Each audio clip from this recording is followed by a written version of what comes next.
et partager mon écran.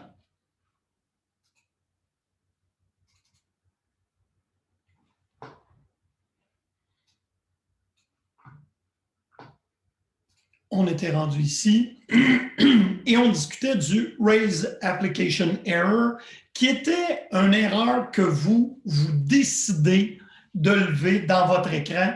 Et ça, c'est pour permettre aux gens qui utiliseraient vos fonctions de recevoir des erreurs et de les traiter avec un when exception. Alors, l'utilisation, c'est Raise Application Error, moins, et là, on joue entre moins 20 000 et moins 21 000, et c'est traité comme une erreur orale. Donc, pour ce qui est des... Là, ça va un petit peu passer du coq à l'âne.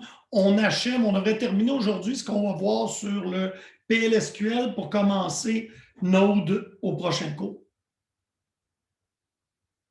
Et Node.js, c'est du JavaScript, comme vous avez fait dans votre cours à la deuxième session, mais ça va être du JavaScript appliqué au serveur. Donc, nos curseurs, on a 3 variables qui sont utilisables quand on fait un curseur. C'est SQL row count, qui dit combien de rangées retournera un curseur, ou combien ont été modifiés par un insert, update, delete. Donc, si on fait un update sur une table avec en PL, on va être capable de faire d'afficher la variable SQL% row count. On a aussi SQL found. Ça veut dire que ça retourne true si le dernier select possède au moins une rangée. SQL not found, ça retourne false s'il n'y a aucune rangée de retournée. Donc, les records, vous avez déjà travaillé avec ça. Est-ce qu'il y a quelqu'un qui peut me dire comment on se crée un record basé sur une rangée d'une table?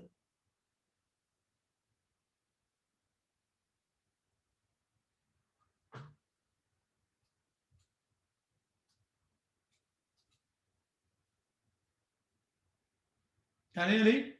Quelqu'un s'essaye? C'est-tu déjà si loin que ça? Oh, peut-être quelqu'un dans le chat.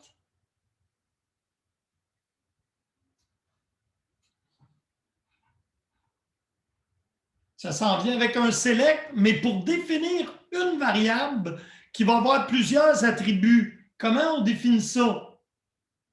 Là, je vais vous aider. On a utilisé le préfixe rec.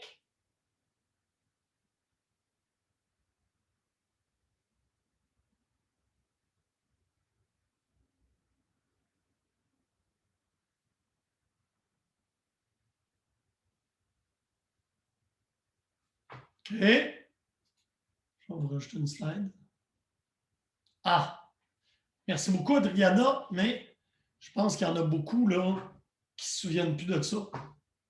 Alors, si on a la table EMP, on va se définir un record basé sur la table EMP en le définissant comme EMP % row type.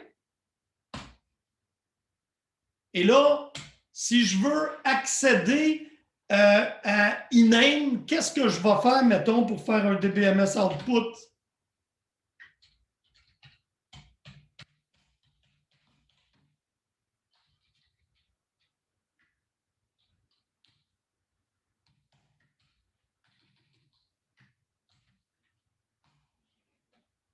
Je veux, dans mon DBMS output, afficher le iname de l'employé. Qu'est-ce que je vais faire? Merci, Alexandre, effectivement. Donc, je vais utiliser mon record et je vais dire point l'attribut iname. J'espère que ça vous rappelle un petit quelque chose. On peut faire exactement la même chose, mais avec des variables. Donc, au lieu de me définir un record avec un row type, je dis que je déclare un type. T pour type, département is record. Puis là, je définis les attributs de mon record. Ici, on a l'ID, le department name et le nom du manager. Donc, un, je déclare mon type. Deux, je me déclare une variable basée sur le type.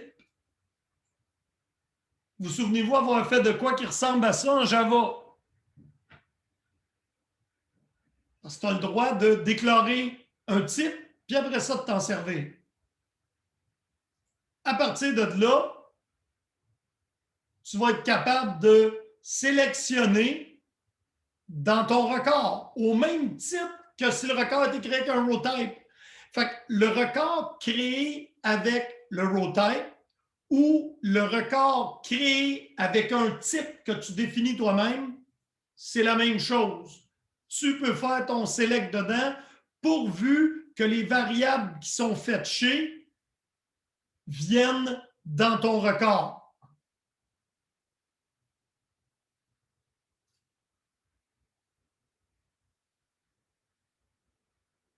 Et c'est important de comprendre que les types records sont valides seulement dans des blocs ou des procédures PL. Tu n'as pas d'équivalent dans la BD. Donc, on a vu des records définis avec le row type, première façon de définir. Deuxième, on définit un type record, puis après ça, on peut l'affecter une variable. Là, ce qui est important, vous allez en avoir besoin pour votre TP, c'est comment faire des packages. Et là, un package, c'est rien de nouveau. C'est juste une façon de regrouper. Donc, qu'est-ce qu'on groupe dans un package que vous connaissez déjà? Premièrement, des méthodes, soit des procédures et des fonctions. On peut mettre des variables globales, on ne travaillera pas avec. On peut aussi définir des exceptions et définir un type de données, dont les records, dont vous pouvez vous servir. Pour les besoins du cours ici, on va principalement servir des packages pour mettre dedans des procédures, des fonctions.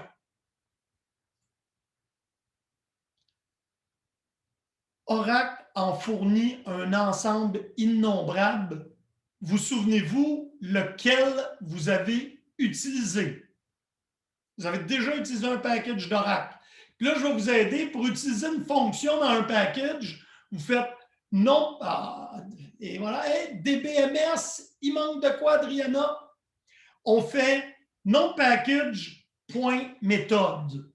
Donc, on a utilisé DBMS output. Donc, entre autres, celui que vous connaissez déjà.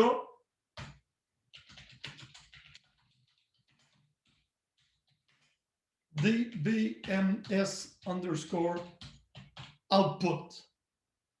Ça, c'est un package d'Oracle. Et dedans, vous avez utilisé la méthode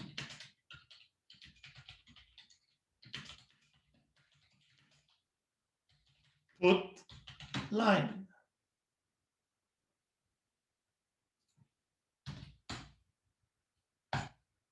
Ce qui donne le résultat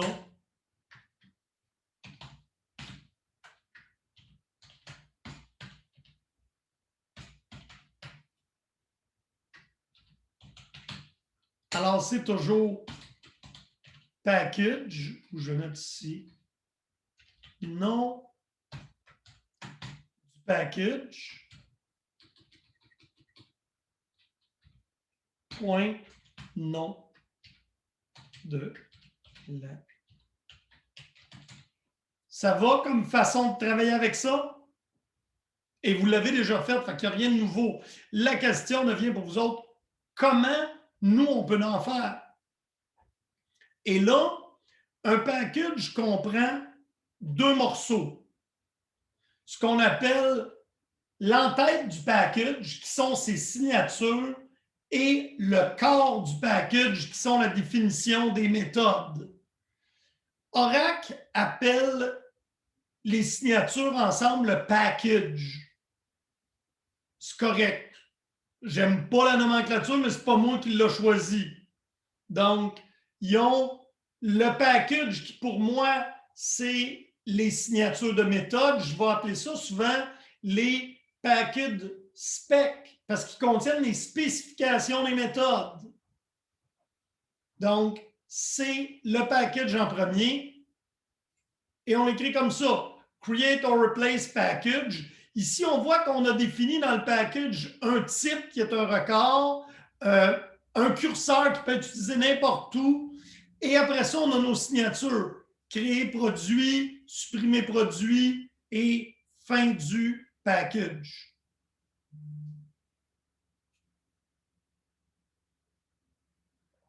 On va apprendre à en faire un, c'est pas tellement compliqué. Le corps du package, en anglais, le package body, ben c'est create or replace package body, son nom as. Puis là, tu mets dedans toutes tes fonctions puis toutes tes procédures.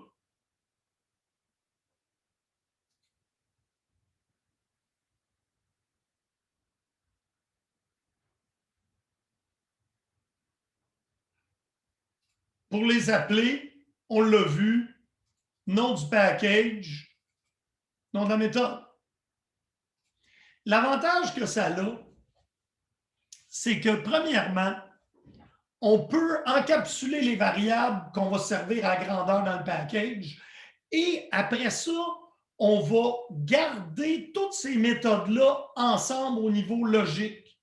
Donc, la question à se poser, c'est comment est-ce qu'on fait si on a créé des méthodes pour travailler avec ça? Comment on fait pour mettre nos méthodes dans un package? Donc, on va partir notre PLSQL, notre SQL développeur, pardon. En fait, c'est comme une classe qui aurait des méthodes à l'intérieur qu'on pourrait utiliser, c'est ça? Ouais, ça ressemble plus à un namespace à mort, Ouais, un namespace, oui. qui est une façon de regrouper, si tu veux, des classes. Mais nous autres, ça va être principalement pour regrouper des méthodes. Ça va être la seule utilité qu'on va en faire. Okay. On va faire un exemple, je pense que ça va aider tout le monde. Donc là, est-ce que vous voyez mon SQL développeur?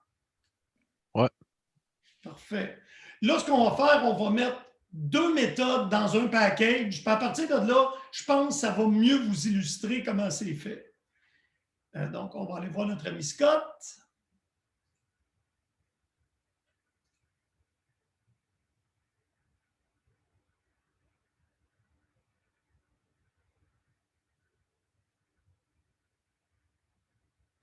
Et on va aller se prendre, mettons qu'on va prendre des fonctions qu'on a déjà. Nom de produit, par exemple. Donc, là, ici, j'ai une fonction. Et je voudrais me créer un package pour la mettre dedans. Je vais prendre le nom produit et pair impair, puis je vais mettre ça dans un package. Alors, la première chose, on a besoin d'un environnement pour venir les saisir. Alors, la première affaire à créer, c'est notre en-tête de package, ou ce qu'Oracle appelle un package. Donc, create or replace package, puis on va l'appeler test PKG pour package as. Donc, ça ici, ça nous amène, ça c'est le corps, ici on a l'entête. Donc, tout ce qu'on a à faire, c'est fonction ou procédure. Puis après ça, on va faire end le nom. Donc, si on vient ici, pour aller plus vite, on va faire end test underscore pkg. Donc là, j'ai un début puis une fin. Puis après ça, j'ai juste besoin de mettre mes signatures de méthode. Ça, c'est pas une méthode, c'est une. Ah oui, c'est une fonction. Good.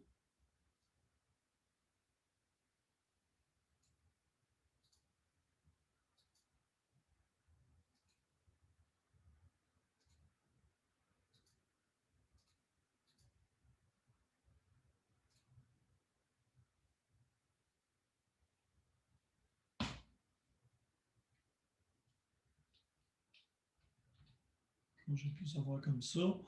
Alors, ça, c'est ma façon. Tout ce que j'ai à dire, c'est quoi la fonction, qu'est-ce qu'elle passe en paramètre, qu'est-ce qu'elle retourne.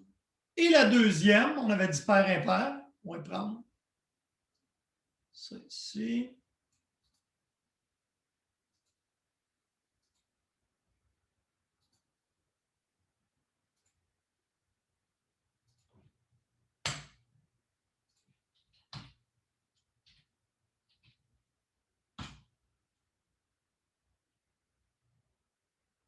C'est tout.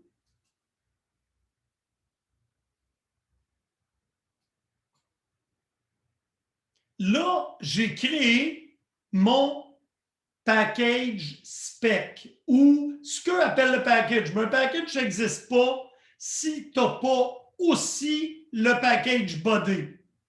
Alors, on va se faire, moi je suis paresseux, je vais prendre ça ici.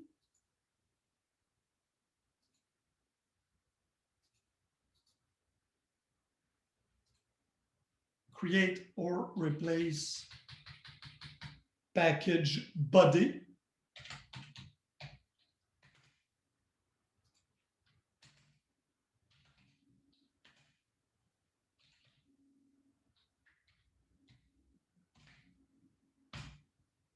Bon.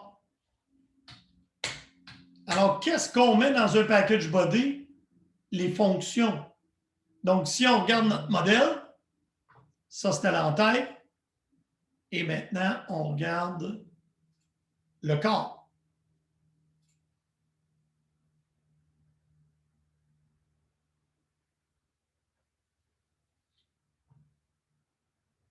Là, ça prend no declare.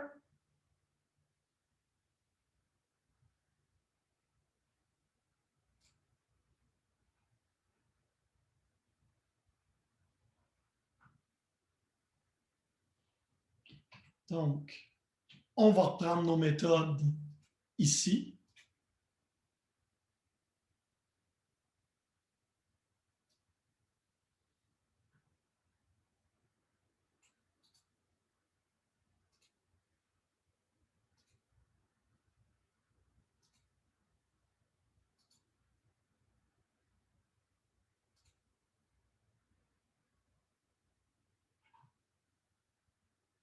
Et là, après ça, on va rajouter elle.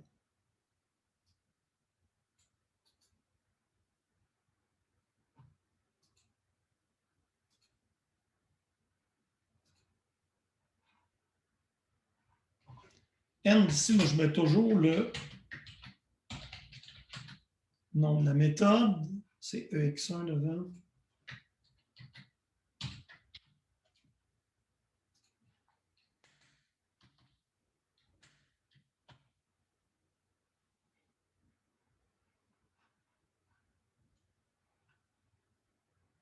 Et là, L, c'est notre autre méthode pair impair.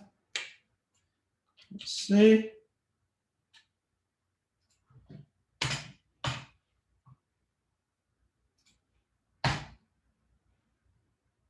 Et là, on peut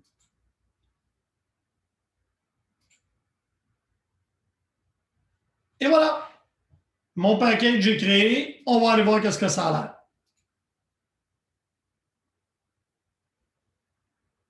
Il est ici, voyez-vous, mon test PKG.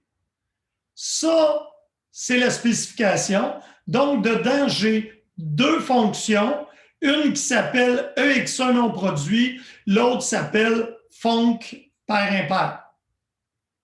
Et si on veut, on peut l'ouvrir. Et là, on va voir le body. Là, on voit tout le reste de la fonction. À partir de là, j'en ai plus besoin seul. Elle est créée dans un package. Donc, théoriquement, si je m'en viens ici, ça, bouton droit, delete.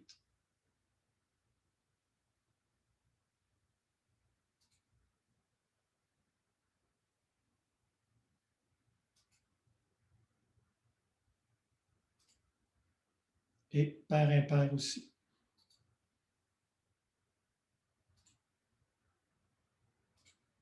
Maintenant, voyons voir si notre paire impair fonctionne différemment.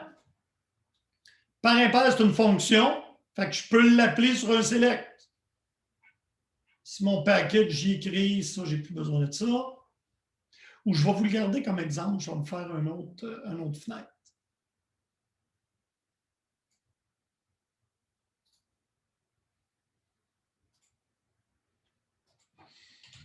Select tst underscore package point func underscore pair.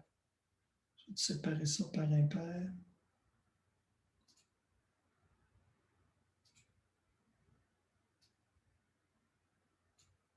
Par impair, tout cas, les pas d'espace.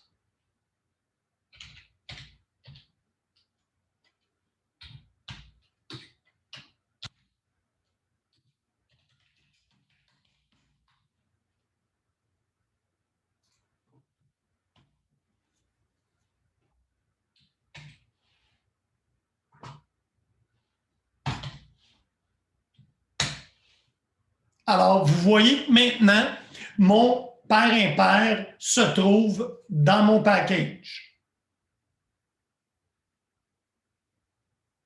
Même chose avec celui des produits. Maintenant, on va faire la même chose. On va l'appeler. J'aurais une petite question. Vas-y. Est-ce qu'on peut mettre des packages dans des packages? Non. Ah, dommage. Donc, package, fonction, procédure. Pour nos besoins, ça va se limiter à ça.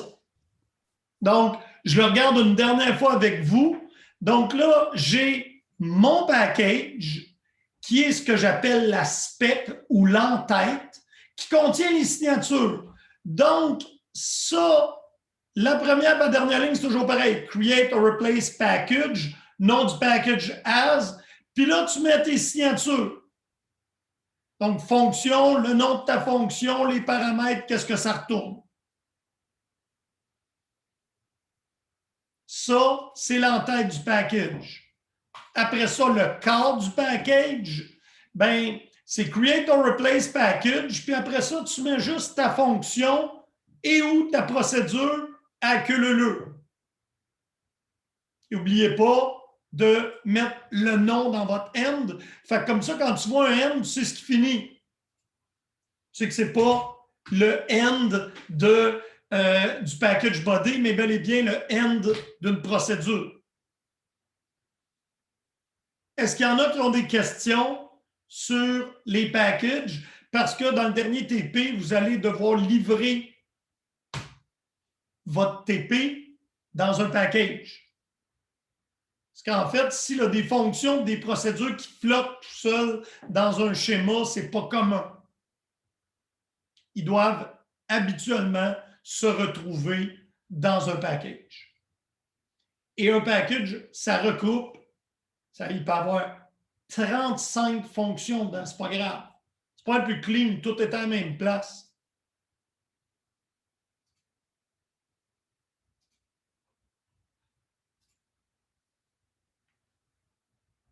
Et là, bon, ça c'est fait. Alors, voilà, c'est ce qui termine les records et packages. Si vous voulez, on continue pour à peu près une demi-heure, puis on va avoir terminé. Ou sinon, on peut prendre une pause de 5 minutes et on va finir vers 20. Qu'est-ce que vous préférez? Vers -20, vous voulez dire? Exact. Non, vers... oui, -20. Ouais. Moi, je dirais qu'on continue. Est-ce qu'il y en a qui ne veulent pas continuer, qui ont besoin d'une pause? Et je peux comprendre ça, hein, ce n'est pas un problème. Bon, à la demande générale de tous ceux qui se sont manifestés, nous allons poursuivre. Là, je vais vous donner le prochain cours. Donc, cours 7, file, save as, en PDF.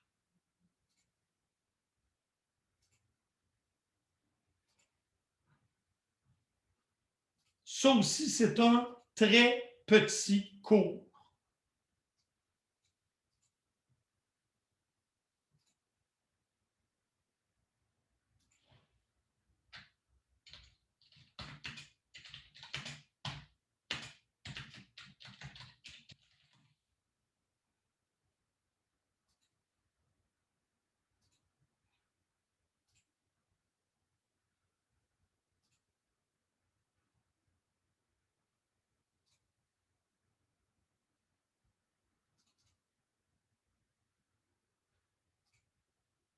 C'est fait.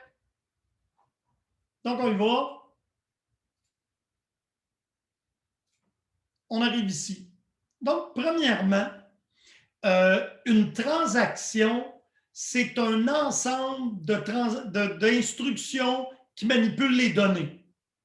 Un select, ça ne compte pas dans une transaction, ça ne change pas les données. Si on change les données, insert, update, delete. Merge, je ne vous en ai pas parlé, vous ne l'avez pas eu dans votre premier cours, je fais juste vous dire que ça existe, vous ne serez pas testé là-dessus. Mais merge, c'est insert, update en même temps. Je continue. Donc, si je fais plusieurs inserts avec des updates puis des deletes, tant que je n'ai pas fait commit puis rollback, je suis toujours dans la même transaction. Si j'ai fait 5 instructions et que je veux en défaire juste une, il n'y a rien à faire. Je fais rollback, ça va tout ramener. Si je fais commit, ça va tout commit. On se comprend? Donc, et c'est là l'atomicité d'un commit. Si je veux quelque chose de tout petit, je vais faire insert commit, update commit. Donc là, mes transactions vont être tout petites. Mais si je fais insert, update, delete, commit, tout ça, il va falloir que ça se passe. Si ça ne se passe pas, s'il y en a un qui donne un message d'erreur, toute la transaction va être rollback. On se comprend? Donc, on avance. Donc, on ne peut pas travailler sur plusieurs transactions en même temps. Quand j'en fais une, puis je n'ai même pas besoin de dire begin transaction, elle se fait seule. Je fais un insert d'une transaction. Je fais un delete, je n'ai pas fait de commit ou rollback. Je continue la transaction. Je fais un delete, je continue, je rollback, je défais tout. Donc, si je vous pose la question, combien d'énoncés SQL est-ce qu'il peut y avoir dans une transaction?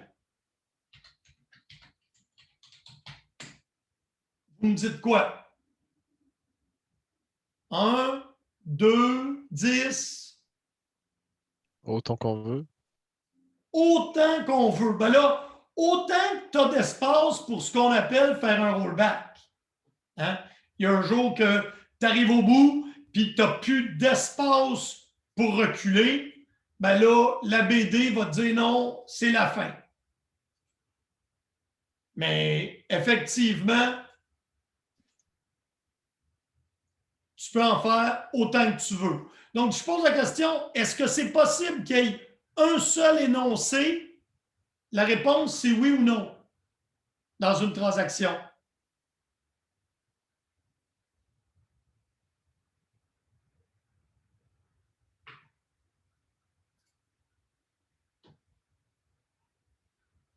C'est possible aussi juste avec une.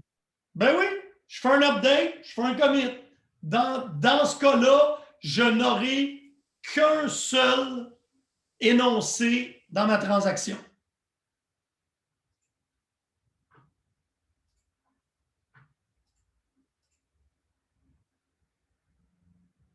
Il n'est pas activé, vous n'avez pas à vous bandrer de ça. Donc, et là, ça, on en a parlé un petit peu dans un chaos, mais là, on va avoir le reste de la théorie. Si j'ai 2 sessions qui s'exécutent, ici, je fais un select. Ici, je fais un insert.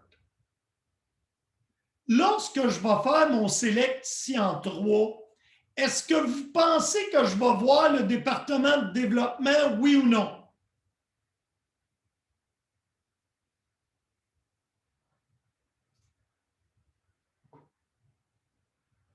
Priscille et Diego pensent que non. Là, moi, je parle du select qui est ici. Celui-là, non, parce qu'il est avant le commit. Regarde.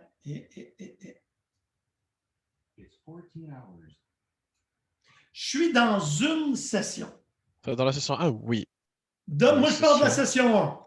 Ah, ok. Dans ce cas-là, oui, elle est visible. Donc, et effectivement, on avait un peu parlé de ça, mais là, ça fait longtemps, ça, c'était dans la deuxième session. Tout ce que je fais dans ma session à moi, même s'il n'est pas commit, je le vois. Est-ce que c'est clair pour tout le monde? Tout ce qui se fait dans ma propre session, je le vois. Mais est-ce que quelqu'un dans une autre session va voir mes changements qui ne sont pas committés? Oui ou non?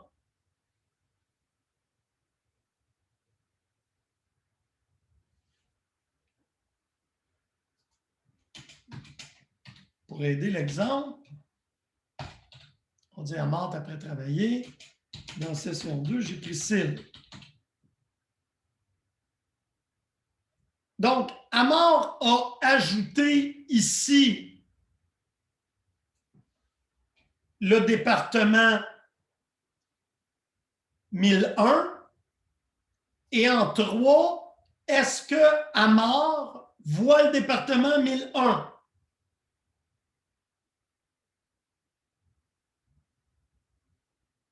Oui.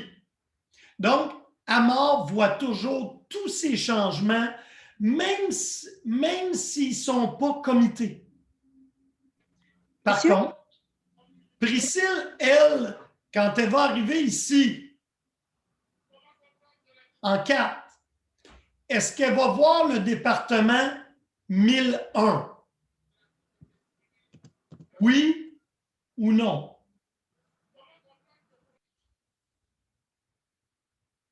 Effectivement, la réponse, c'est non. Si tu éteins ta BD, Priscille, sans faire un commit, il va faire un rollback automatique. Donc, on peut s'imaginer la façon simple de s'imaginer la concurrence, c'est on travaille tout avec une petite base de données privée jusqu'à temps qu'on commit. Quand on commit, là, ça devient permanent et les autres peuvent le voir. C'est là où on arrive avec le principe acide. Là, on parle d'une transaction. Vous dites, monsieur, mais ça peut-tu être plusieurs insert, update, delete? Oui. Oui. Donc, une transaction, ça respecte le principe acide. C'est sûr. La poignez-vous? Acide, sûr. Un citron, c'est acide, c'est sûr. En tout cas, fin de la blague de père. Ça veut dire que si j'ai un insert, update ou delete qui ne passe pas dans ma transaction, tout va être défait. Ça ne restera jamais entre les deux. C'est ce que moi j'appelle l'atomicité. C'est le tout ou pantoute. Je m'excuse pour ceux qui ne maîtrisent pas les québécoinismes. Pantoute, ça veut dire rien. Donc, tout se fait ou rien se fait. C'est ma grand-mère qui m'a appris ça, pantoute. Tout ou pas pantoute. Donc, si vous comprenez ça, où toutes mes transactions passent, où elles sont, en fait, où tous mes énoncés de la transaction passent, où ils sont défaits. Constance, une transaction doit être conforme aux règles de la BD. Donc, si tu as un note nul, ben, tu ne peux pas, à l'intérieur d'une transaction, insérer des nuls. Isolation, je vous l'ai expliqué, ça, c'est le principe de la petite base de données privée. Personne ne voit mes changements tant qu'ils ne sont pas committés. Et durabilité, qui est le quatrième lettre de acide, veut dire qu'une fois que le commit a dit oui, c'est fait. C'est permanent. C'est ça le principe acide. Atomique, tout ou pantoute. Une transaction, c'est constant, ça respecte toutes les règles de la BD, clé étrangère, non nulle, clé primaire, unicité, check constraint. Isolation, je travaille dans ma petite BD jusqu'à temps que je commit. Et durable, ça veut dire un coup que c'est commité, les changements sont permanents.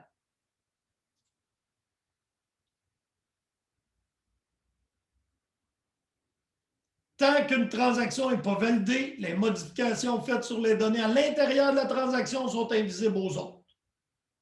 Voilà. Et c'est ce que je disais ici. Pas besoin d'apprendre le nom compliqué, mais on travaille tous sur une petite réplica de la base de données.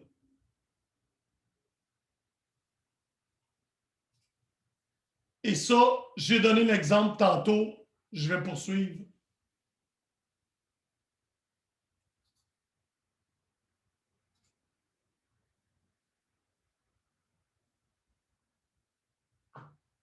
Non, ça, vous n'avez pas besoin d'apprendre ça.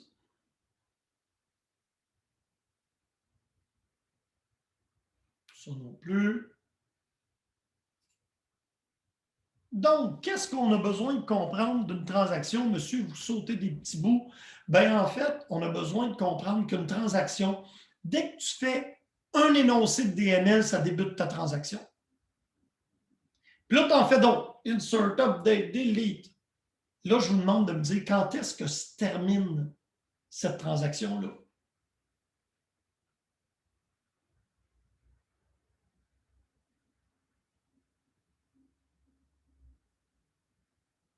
Donc, elle a débuté lors du premier énoncé DNL et elle se termine avec, puis là, vous devez me le dire, il y a deux mots-clés qui vont terminer une transaction.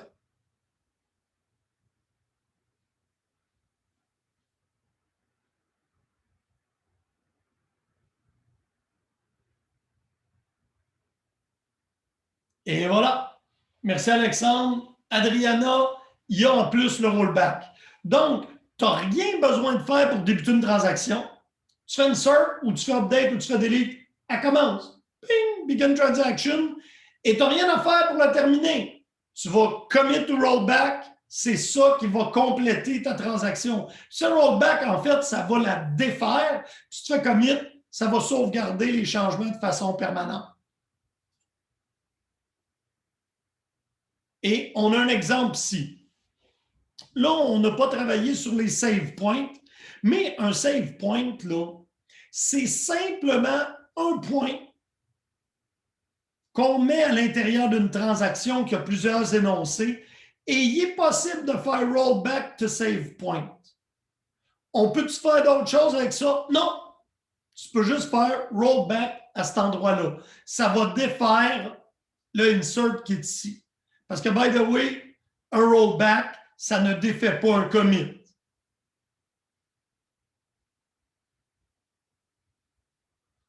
Je pense qu'il y a quelqu'un qui essaie de rentrer dans le cours. Alors, c'est important de comprendre. Je répète, un rollback, ça ne défait pas un commit. Ça défait des énoncés, insert, update, delete, qui ne sont pas committés.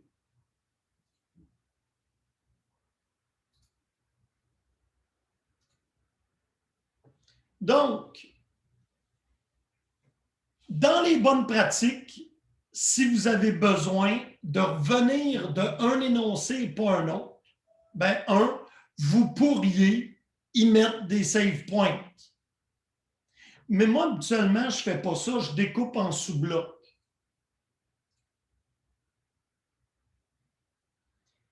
Lorsque vous avez une exception, puis ça, c'est le bout important que vous devez comprendre.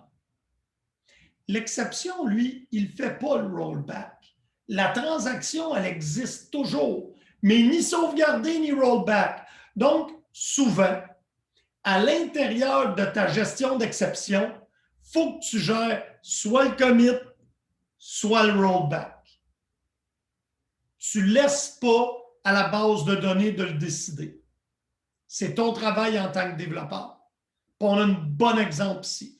Donc, j'avais une procédure ici qui appelait 3 sous-procédures, qui faisaient un commit et qui faisaient un end.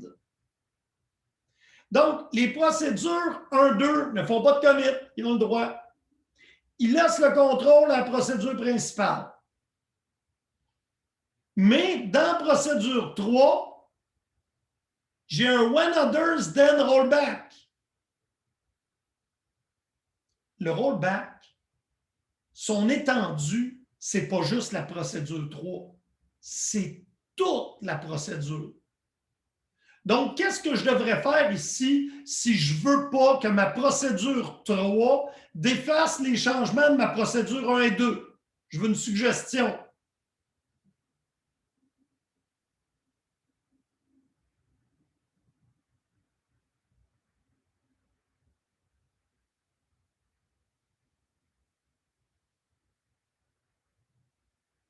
OK, 2 suggestions. A, un except proc 1, proc 2, presque. Switch case, presque. C'est bien plus simple que ça, je vais vous aider. Tout ce que tu as à faire.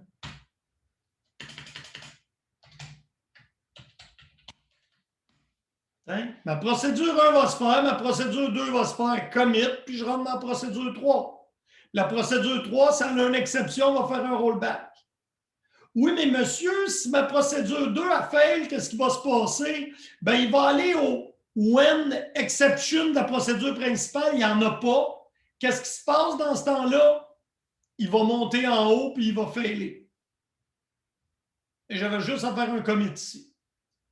Ça aurait évité que mon rollback de l'exception de la procédure 3 défasse la transaction de la procédure 1 et 2.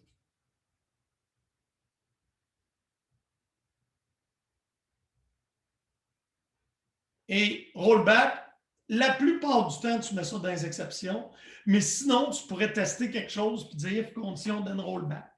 If opérateur, paramètre égal non, tu fais rollback.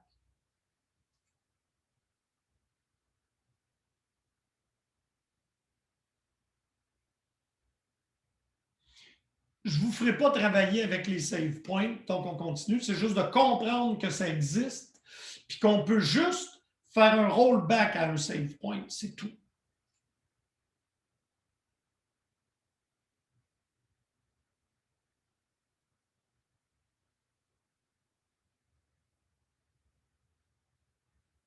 Et plus tard, on va apprendre comment dessiner du code pour le tester. Donc là, votre cours 7 est complété. Ce que vous devez savoir, le principe acide, c'est quoi, puis comment ça s'applique à un select. Donc, acide, atomicité.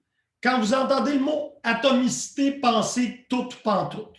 Toutes les énoncés vont se faire ou aucune va se faire. C'est ça une transaction. C'est beau?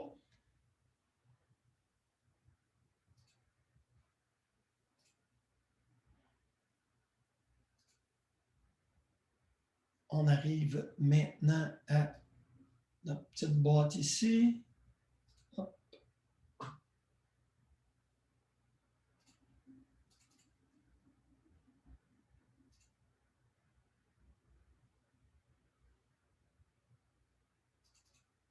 La dernière chose qu'on va voir, ce sont des déclencheurs. Vous voyez que c'est assez court, là.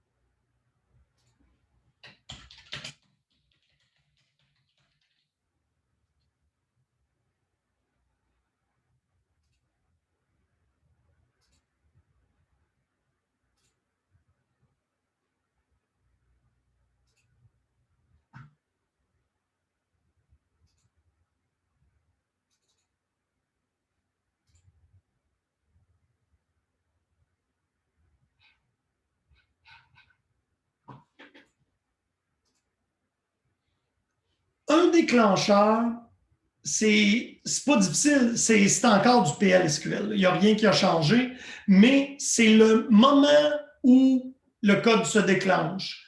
En ce moment, votre code se déclenche lorsque vous appelez votre méthode à partir de SQL Developer. Le déclencheur, lui, c'est toujours du code PLSQL, mais il va se déclencher, d'où le nom déclencheur, au moment où il y a un événement qui est associé à une table, soit insert, update ou delete. Donc, on a deux types de déclencheurs. Un déclencheur de niveau commande, ça veut dire qu'il va s'exécuter une fois pour l'événement. Sur un insert, par exemple, même si on insère plusieurs lignes, si c'est fait dans le même énoncé, il va se faire une fois. Au niveau commande, je ne peux pas accéder aux valeurs des colonnes de ligne. Tandis qu'au niveau de la ligne, mon déclencheur, lui, va se faire pour chacune des lignes qui est affectée. Donc, si je fais update salle égale salle, update employé, 7 salles égale salle fois 1.1, c'est-à-dire que je vais passer sur toutes les rangées. Ben, à chaque fois que je vais changer une rangée, mon déclencheur va s'effectuer. Comment on fait ça, un déclencheur? Ben, c'est create or replace, trigger, son nom. Se fait-tu avant ou après? Soit que c'est un insert, delete ou update sur une table. Puis là, for each row, ça va être pour chacune des rangées. When, s'il y a une condition, la condition doit être vraie. On va regarder un exemple. Souvent, c'est plus simple à comprendre avec un exemple. Donc, les triggers nous permettent de gérer un événement. Il va se déclencher avant ou après l'événement et, pardon,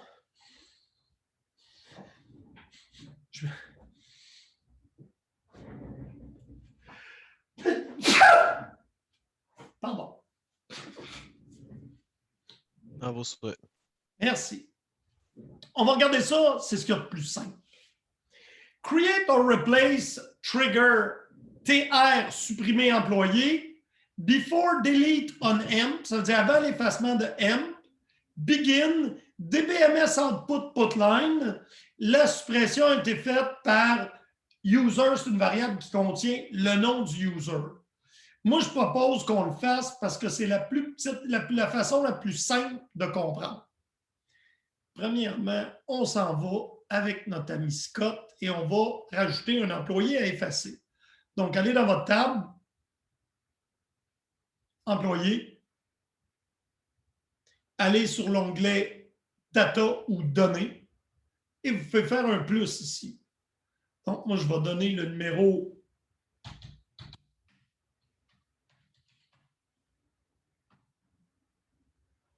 on va mettre que c'est un clerk. Manager, on va l'accrocher à 7698. Oups.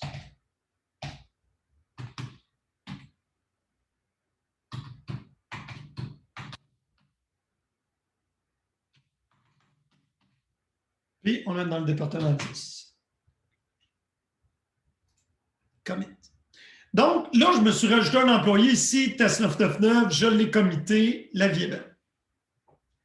On va aller écrire notre premier déclencheur. Et là, ben, c'est pas compliqué. On s'en vient ici.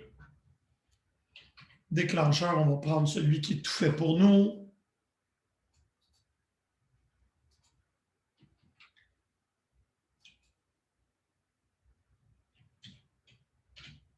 Alors, create or replace trigger TR sup amp before delete, avant l'effacement, on employé begin. Si on utilise des BMS output, il ne faut pas oublier ici d'activer notre lien.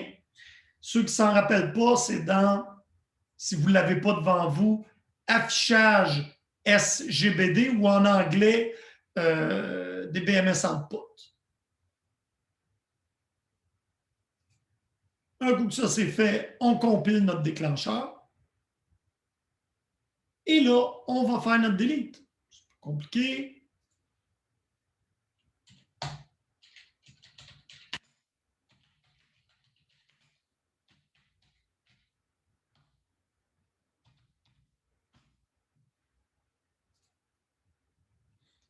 Et voilà, notre déclencheur s'est fait puisque j'ai logué à la console.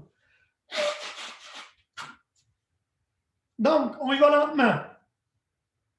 Dans la table employé, ajoutez un employé 9999 qui va être votre test.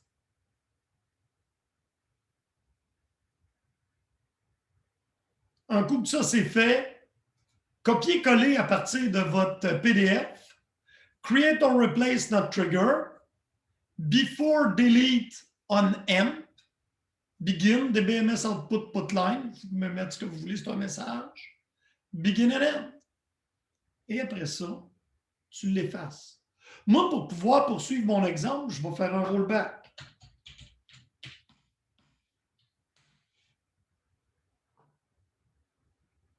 Là, ça, c'est beau, mais j'aurais aimé ça savoir c'est qui l'employé qui a été effacé dans mon message. Alors, pour faire ça, on doit rajouter for each row. C'est pour chaque rangée. Oups, excusez, prochain.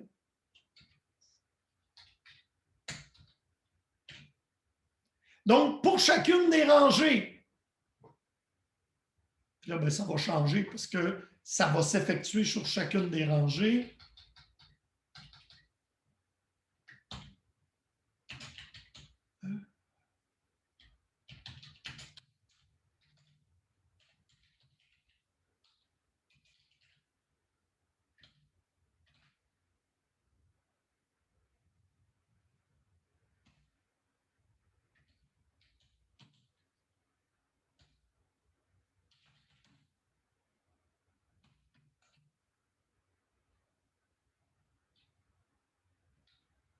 Là, on va rajouter nos petites barres pour faire notre concaténation.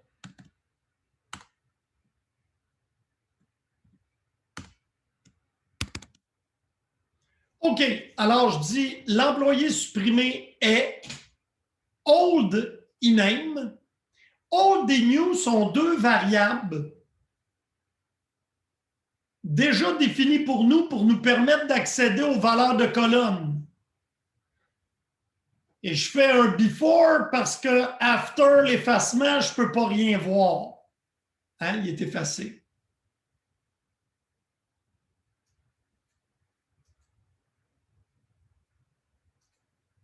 Qu'est-ce qui se passe maintenant si je fais un delete?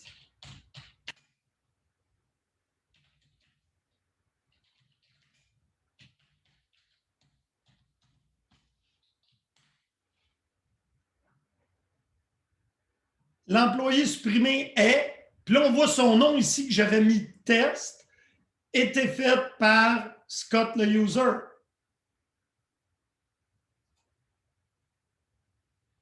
Ça serait pas plus joli si j'étais comme ça. Ici, une petite ligne.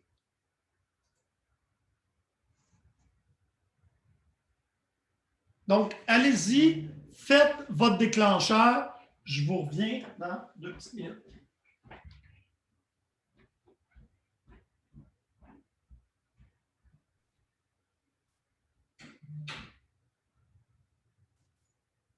Bonjour.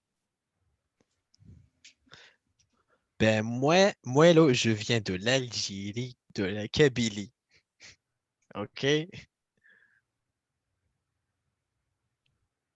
Mais non. Ah ben si. Ah, ah, ah.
Est-ce qu'il y en a qui ont eu des problèmes à rédiger leur déclencheur?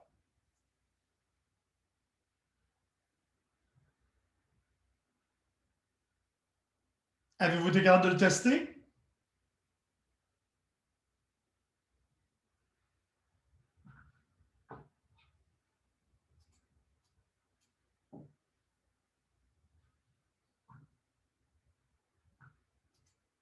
Si je vous demande en lisant ce déclencheur-là, il est accroché à quelle table? Répondez-moi sur le chat.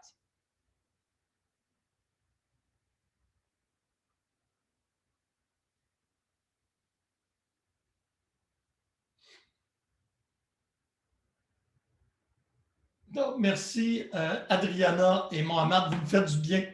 Je n'ai pas l'impression d'enseigner tout seul.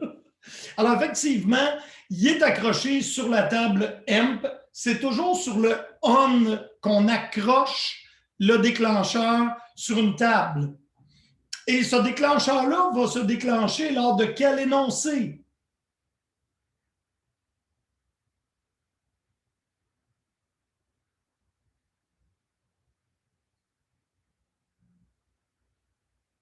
Effectivement, delete. Et est-ce qu'il va se faire une seule fois pour tout l'énoncé ou il va se faire pour chacune des rangées?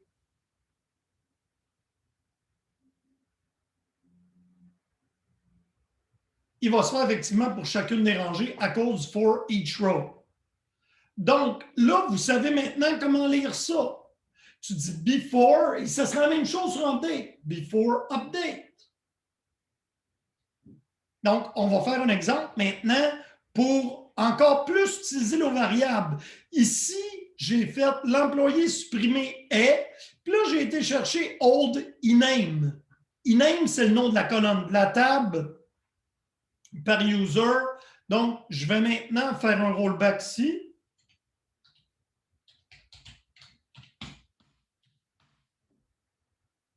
Okay. Donc là, j'ai toujours mon employé 9999 et je vais aller modifier son salaire, lui.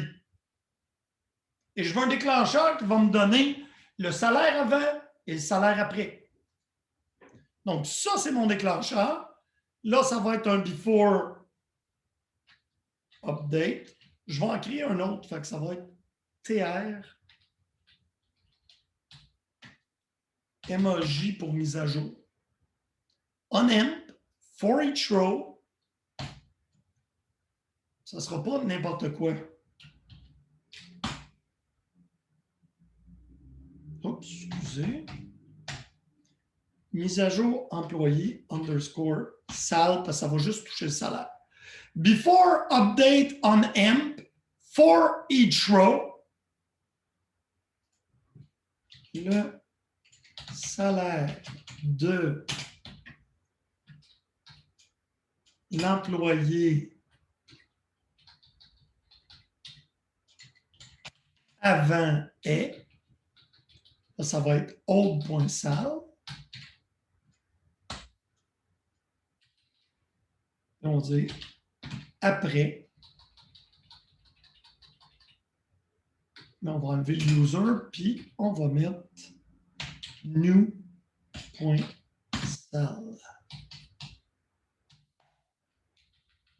Deux points. C'est pas un accident, là. C'est 2 points new, 2 points old, puis après ça, on va point le nom de la colonne. La réponse partielle, Adriana, c'est oui. Tu peux faire un select sur une séquence et si la clé primaire est vide, l'ajouter. Donc, la réponse, c'est oui.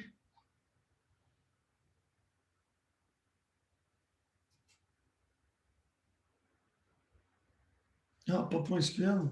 Ça.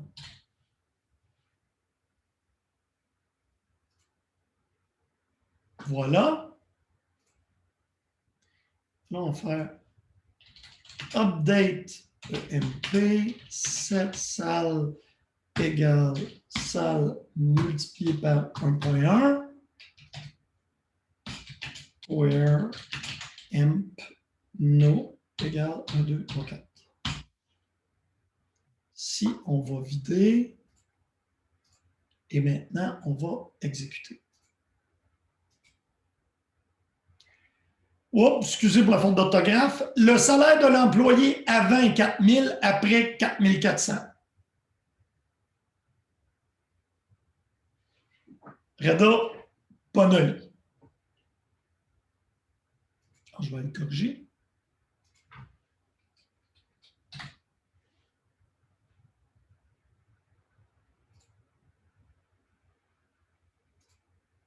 Et là, si je le roule, il va rouler encore. Hein?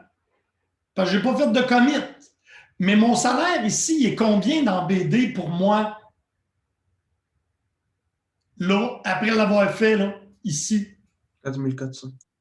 Oui, excellent, Reda. Si je le refais encore, donc, il va monter de 10 4 400. Mais mon trigger va encore se déclencher. Le salaire de l'employé avant est 4 400, après 4 840. Si je touche plusieurs employés,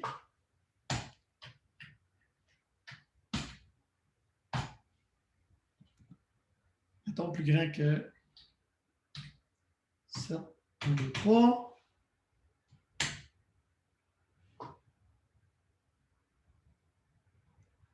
Et pourquoi est-ce que j'ai autant d'affichage? Parce que mon déclencheur se fait for each row.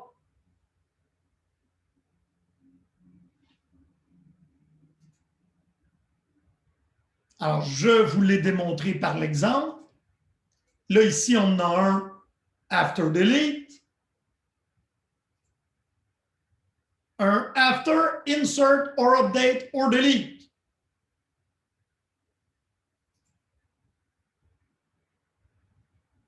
Là, il y a toutes sortes de trucs. On peut faire à peu près n'importe quoi. Et là, on a appris à utiliser old et new. Comprenez que quand je fais un insert, c'est-à-dire que je rentre une nouvelle rangée, est-ce que vous croyez que je peux utiliser le old? Je répète, quand je fais un insert, étant donné que le old d'une colonne, c'est sa valeur avant. Sur un insert, c'est quoi la valeur avant? Rien. Je ne peux donc pas utiliser un hold sur un insert. Comme je ne peux pas utiliser un new sur un delete. Ça n'existe pas. Et deleter, la nouvelle valeur, elle n'existe pas. Je peux voir la hold d'un delete. Puis naturellement, quand je fais un update, ben là, j'ai valeur avant, valeur après. Monsieur? Oui, Mohamed? Si on avait fait un after, est-ce que ça aurait fait la même job? Oui, c'est juste par rapport au moment où il se déclenche. C'est une bonne question.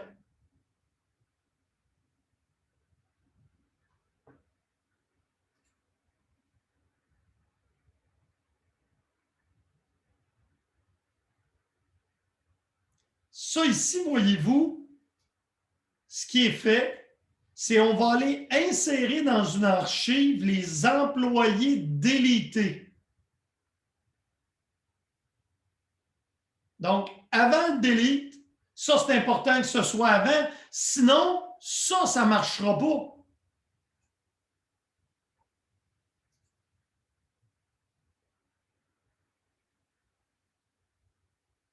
Je ne peux pas faire ça ici, un insert as select. Pourquoi? Parce que je ne peux pas en PLSQL, dans un déclencheur, lire la table qui est après se faire mettre à jour. Je ne peux pas faire un insert into employé archive en faisant un select de emp. Par contre, au lieu de ça, je peux faire insert into emp archive, values, colonne 1, colonne 2 avec les autres.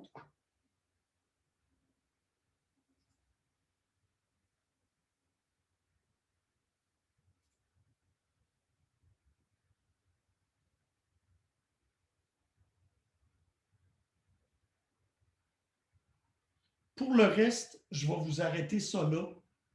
Vous avez vu quand même pas mal de matière aujourd'hui, mais c'est en superficie. Là, le déclencheur va vous être demandé dans le TP. et pour le prochain quiz. Est-ce qu'il y en a qui ont des questions avant qu'on mette fin à la séance aujourd'hui?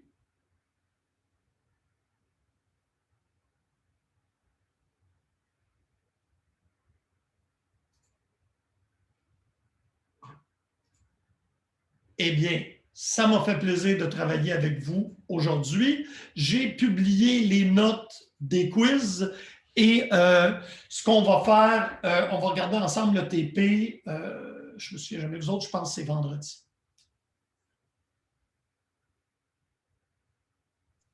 Bye bye à vendredi.